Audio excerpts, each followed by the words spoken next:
Australia's Reserve Bank is leaving the global financial crisis behind, turning its attention to a more conventional war, the fight against inflation. Assistant Governor Philip Lowe says inflation could be a threat in an economy with rising house prices, a resources boom and skilled labour shortages.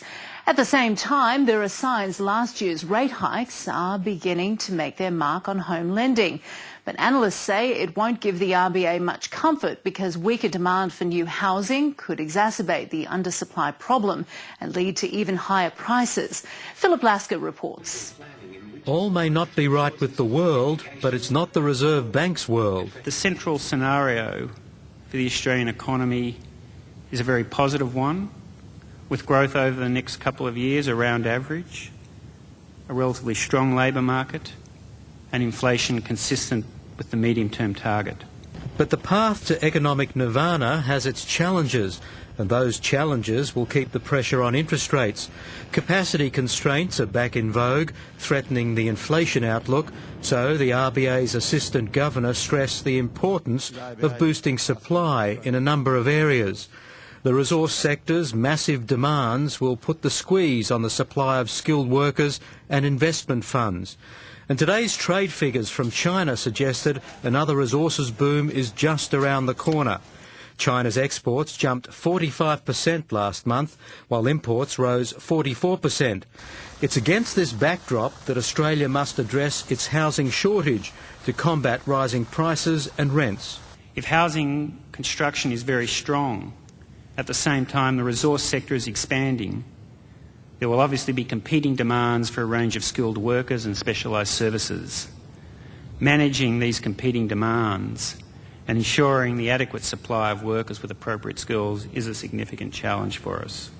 But there were signs that the Reserve Bank had done its bit to kill the housing market by lifting interest rates.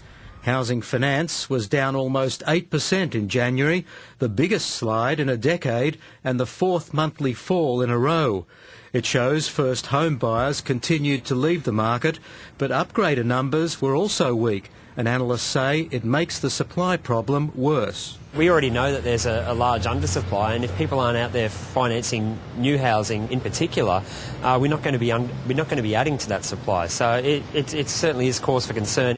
Commonwealth Bank Chief Ralph Norris says it's not only Australians who are worried about the housing shortage and rising prices. Some depth, and certainly in my recent visits to investors offshore, this has been an area of critical concern to them, is the issue around the Australian housing market.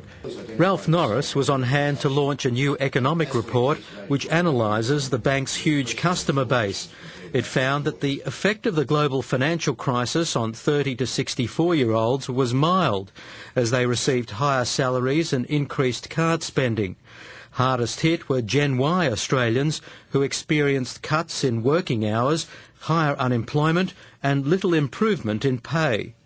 In fact, the 2.5% rise in incomes received by that group barely kept pace with inflation during 2009. So it appears that Gen Y group benefited less than most from the policy measures that were introduced and the tax cuts as well around mid-year.